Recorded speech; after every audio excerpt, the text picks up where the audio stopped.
Hey, welcome back to Widowed Too Soon. Thanks for joining me, Mark, for episode 57 of Widowed Too Soon. 57. That's crazy. Um, I love that you all still listen. Thank you so much. I feel like you've invested in our lives, and it's just really cool that we have so many loyal listeners and fans. And just want you to know we appreciate you. Michelle, unfortunately, cannot be with us today as she has a lot going on with work and whatnot. Um, but I am here and I am going to try to bring you some content. I just wanted to bring you guys something, same as last time. I don't want to go for long periods of time without bringing anything. So I decided I wanted to do an episode called Do You Believe in Life After Love? Do you believe in life after love? And I know I'm a very talented singer and I shouldn't be podcasting. I should be singing professionally. And I'm aware, I don't need you to send me emails about how great my singing is. I get that every single week. Just so many people blowing us up. Mark should be a professional singer. Mark should be a professional singer. Um, we are aware. I'm just kidding. That obviously never, ever, ever happens. On the contrary, actually, my friend Chris said that I am not capable of singing. So I'm obviously teasing, but I'm going to sing anyways. Anybody ever seen, what is the movie called? It's not Billy Madison, Wedding Singer. I have a microphone and you don't. So you're going to listen to every word I have to say. I'm just kidding. So, anyways, I wanted to do an episode called Do You Believe in Life After Love? Because I'm curious. I'm curious how many of you out there are still in that beginning phase when it feels like um, so much of your life is over. And I know, again, like you've heard me mention in the past, I know about the age range of our audience. And um, most of you are still, pretty darn young, like 60 and under, as far as, lifespan is concerned. Um, so there is plenty of life left. What does that quality of life look like, though, after we have lost what feels like everything, right? I mean, isn't that just the crushing reality sometimes when you think about it? It just feels like, man, I lost everything. Because not only did you lose your spouse, your loving husband or your loving wife, you lost the life. The life is over. The inside jokes are over. The the plans, the ideas, um, the team. For me, my last name is Massaro. It was like Team Massaro is gone now because um, Lacey was I felt like it was Lacey and I and the kids. And so when there's no more Lacey, I felt like Team Massaro died with her. And um, it's just interesting. There's so much more than people know unless they've walked through it that you actually lose. Um, gosh, you lose everything. You lose in many cases you lose your financial stability. You lose I mean, for me, it was like I lost, man, I lost meals and my best friend and the mother of my kids and the one who was smarter and um, just a I don't like saying this because it makes it sound like I'm feeling sorry for myself and I'm not. It's just she was just such a wonderful woman. She was such a faithful follower of Christ, such a servant of the kingdom that I'm sure a lot of you relate to this. There's times where I feel like God let the wrong one go to heaven. Like I feel like my kids would have been much better off with her. Um, but I'm not in the arena to try and pretend like, I know what's best or anything. So I don't question God. I did at first. I really didn't. It didn't make sense that it was her. It would have made sense that it was me. Um, and I don't know exactly. I'm sure some of you can understand what I'm saying by that. But so, anyways, so do you believe in life after love? And you think about that, and many of you are further out. So primarily, I guess this would be a question addressed to. It is, of course, obviously rhetorical because this is a one-way conversation. Um, but this would be more so addressed to the people closer to the beginning. Maybe a year or less. Anybody could feel this at any point, but I think it's more likely. And that might be cool for those of you to hear that are kind of in the beginning that this more likely applies to you than it does for somebody that's a little further out. So, do you believe in life after love? Do you believe that there's still hope? Can you find that hope? It's hard sometimes. It feels like nothing matters sometimes, and especially when you're like trying to raise little kids. Um, and I don't want to say especially because it sounds like I'm taking something away because at least I have, even though for me it feels sometimes like, man, like I just have little kids to talk to all day, and which they're amazing kids. But some of you are truly alone, and it's just you, and maybe the sound of a television in the background, or radio or a audio book or something. But there's not a whole lot of conversations with other adults because maybe you're hiding from the world. Maybe maybe it's easiest for you to not face other people because the grief is too heavy and the sadness is too much for others to bear, and you probably feel that. So I will say from my experience that I'd say it probably took me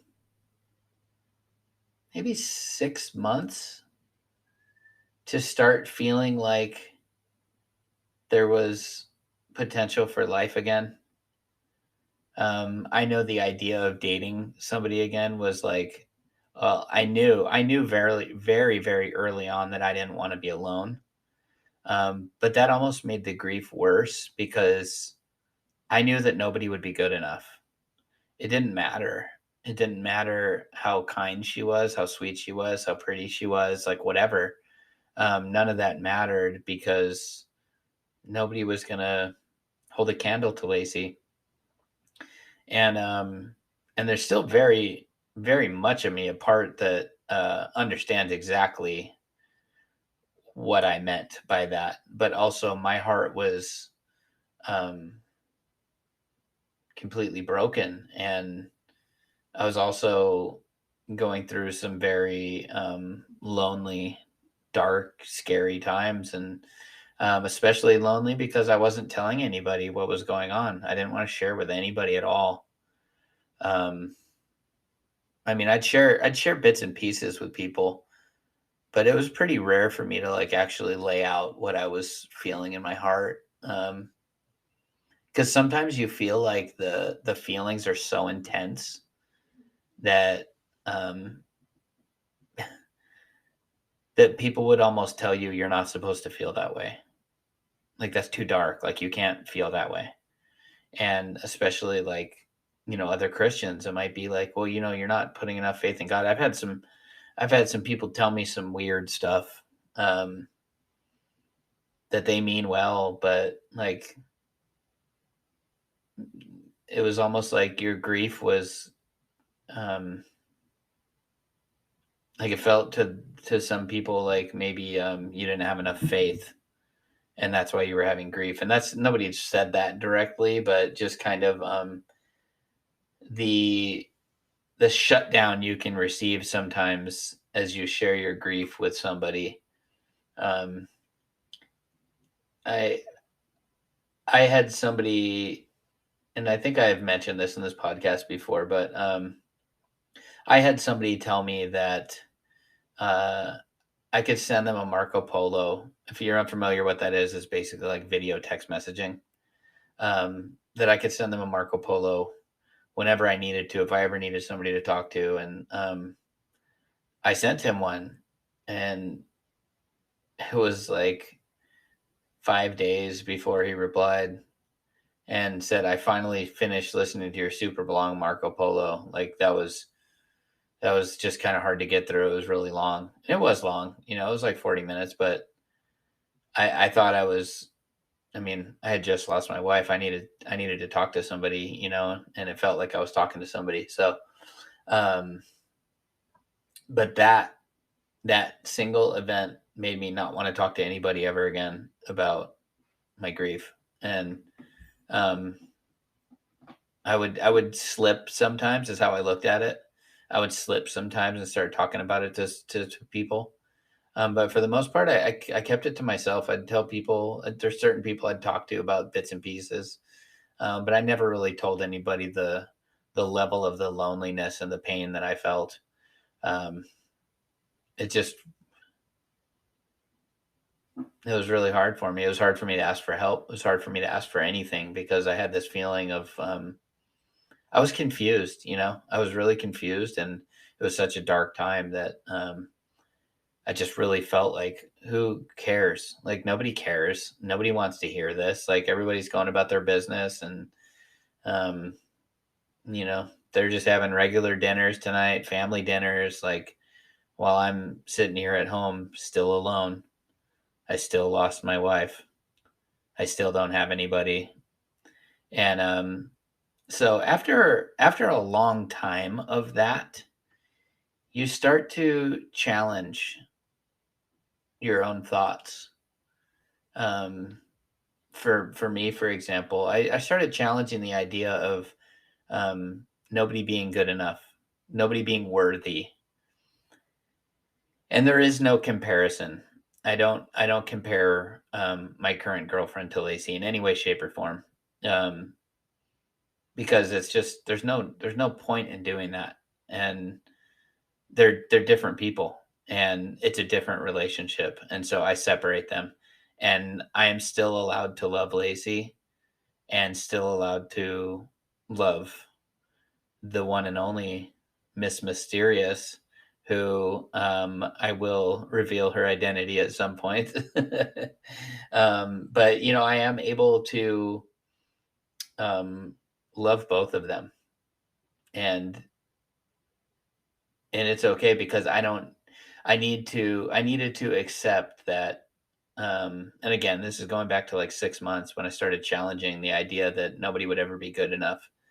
Um, I said, well, somebody needs to be good though. And because I don't want to be alone, I don't want to raise kids alone. I don't want to live my life alone. I don't want this to be my forever. And so there's kind of a weird um, feeling about dating again, um,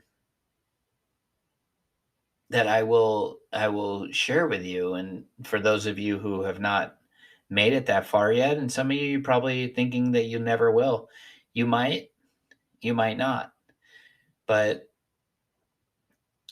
it's so interesting.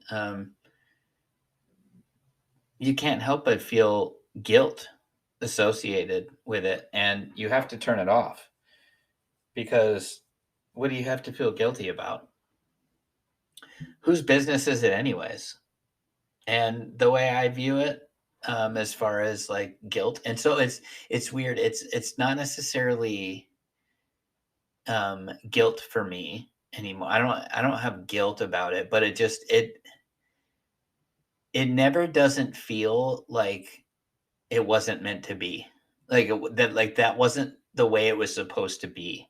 And I think anybody out there, um, including you, mystery girl, um, who has started dating again will probably understand what I'm talking about. That um, there's just this part of it somewhere lurking under the surface that it just doesn't feel fair and it doesn't feel like it's the way it was supposed to be. You were supposed to be, you were supposed to complete your vows of marriage in a different way. It was supposed to be until death do us part, but that death was supposed to come much, much further down the line. Especially for those of us um, that are young. I know there are a certain group of people that are, late 60s, early 70s. You may not feel this way. Um, it may not, it may not feel the same for you. And so I apologize if I can only speak on what I know. Um, and what I know is that for me, there's just always this feeling under the surface, no matter how in love I feel and how awesome and excited I feel to be in this position in life of like having found someone else that's really really great, a good woman, a wonderful believer that just loves people and cares about others and is very considerate. I just feel so blessed to have met somebody like that. Um, and but even that being said, there's still just this part of you that just you always feel this thing under the surface. Like I don't know that I will ever not feel like Lacey's husband. Um, because my heart was so like committed to her, And it wasn't even a thought on the radar that like I wouldn't that she would die young of cancer. Like that never crossed my mind. Um, that sort of thing doesn't happen to us, right? Um, and I know so many of you understand that, relate that. Before any of this happened to you, this sort of thing doesn't happen to people like you. And not that you're a particularly good person or whatever, like not that you were thinking that, but like that sort of thing happens to other people. That's the thing. What we've been through is something you watch in a movie, you hear about on the news. It doesn't happen to you though, right? And so, do I believe in life after love? I do. I very much do because I'm living it. I'm experiencing it, and it's new though. It's a different kind of life. So, um, I never thought I would have a relationship that's built around the um, the understanding of loving somebody else. Uh, like I understand greatly that she still loves, misses, and adores her husband, and vice versa. She knows the same about me, and it's very interesting that we have this relationship that's built upon understanding of each other's grief and being there for one another through our grief. Um, like wow, what a unique dynamic! It's not when Lacey and I were dating. We went out on dates. We, went to pool halls, we went to movies, we, went out and listened to music by the beach and, um, just did couple things. We went out to comedy shows and, there were no kids. Um, I mean, she was so young. We're both so young, but she was so young. She had a curfew. Like she had to be home at a certain time. Um, and I remember that. I remember like sometimes we'd be watching a movie and we'd like fall asleep and she'd wake up in a panic that it was like 2 in the morning and she was supposed to have been home. And um, it's just funny, like looking back at the difference of the beginning of our relationship now in the beginning of my relationship. And, it's not so much a beginning. We've been together about 6 months um, but it's so different now. It's this, we've cried together several times and cried for each other. And, she's told me stories that I've definitely like gotten really emotional about hearing and felt so bad for her because I love her and it hurts so much to know what she's gone through. Um, and it's interesting because it's I'm able to pull myself out of what I've been through and um and just hmm, and just separate what I've been through against from excuse me from what she's telling me. And I'm able to, but because of what I've been through, I'm able to oftentimes put myself in her shoes, even though her husband died a very different way than Lacey did. I'm still able to plug into the darkness that she's felt and experienced, and so but her and I have also walked through these very dark, lonely, scary seasons of life where the grief is not consuming you every minute of the day. Sometimes you're finding um, something that you're excited about in the middle of the day or whatever, and but we still had this loneliness, and and we also have this understanding of the fragility of life. And so in our relationship with one another, we have this remarkable appreciation for life and for each other, and we understand like what a blessing it is to have love. So that being said, it is a very different relationship, but there's also a part of you that feels like, gosh, like there's potential for it to be even better this time around, for my marriage to even be better. And why would anybody not want that? It's kind of like I remember around the election, the presidential election. I have friends on both sides of the aisle, and I don't need to get into all of that, but I remember this feeling of like, okay, well, we should all want whoever it is to do a good job. We shouldn't want to see them fail, because if they fail, we all fail. And it's kind of like a feeling like that in your marriage of like if you think about getting married again, it's like, well, why would I not want an even better marriage? So I do hope for that. And there's a part of me that believes that it will come to pass because we both have this deep appreciation for life. Therefore, things that were, that could cause conflict in a normal marriage. And now Lacey and I had a fantastic marriage. We rarely fought, and when we did get in arguments, it was very short. We were both very quick to apologize. Neither one of us wanted. We didn't care about being right. We we just wanted. We didn't want conflict with one another. We wanted to have positive interactions, and so our arguments were always short lived. That being said, we still had arguments over petty, stupid stuff. Like, um, it's just, I mean, all of I don't even need to give you examples. We all know how it is. But I will give you an example. I used to take off my, I'm just getting real with you. I used to take off my socks on the side of the bed and lay them on the floor with the intention of putting them in the laundry basket in the morning. And she would get up before me often on like the weekends, and I would wake up and my socks were gone. And then after a while, she was like all like annoyed that like my socks were on the side of the bed. So I realized, and fortunately for us, it was very easy for her to see, like when I explained, well, yeah, I plan on doing it in the morning, but you always come by and pick them up. And she's like, oh, so if I just leave them, you're going to pick them up. I'm like, yeah, totally. But it's simple enough that I'll just walk over to the laundry basket at night and put my socks in the laundry basket and problem solved. Right. But it's just an example, like petty, foolish stuff that we can get upset with each other about. Um, you sometimes, or excuse me, let me restart that over. You now know that life is too short.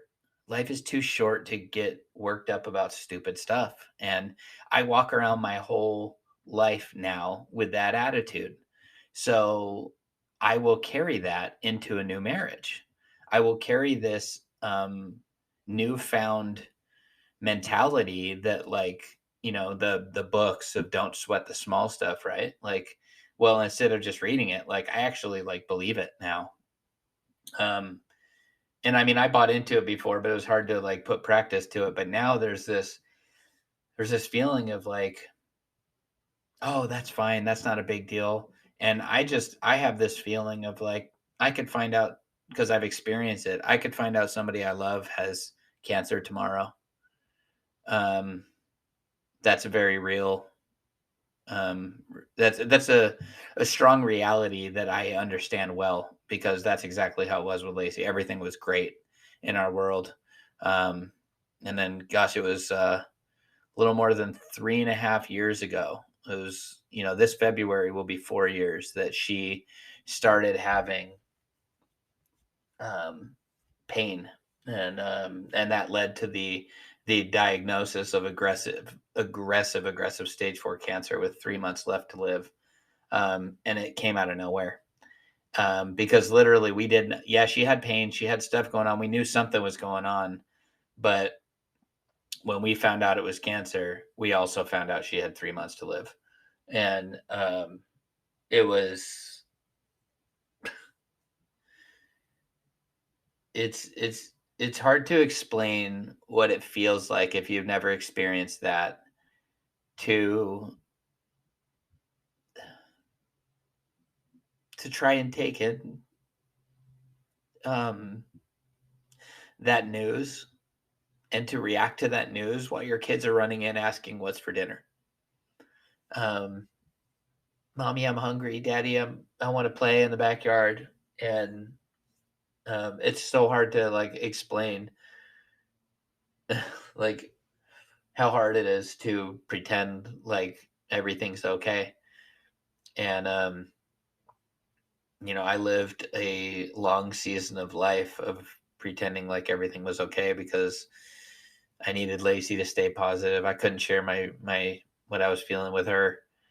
Um, so for the most part, I kept all my fears and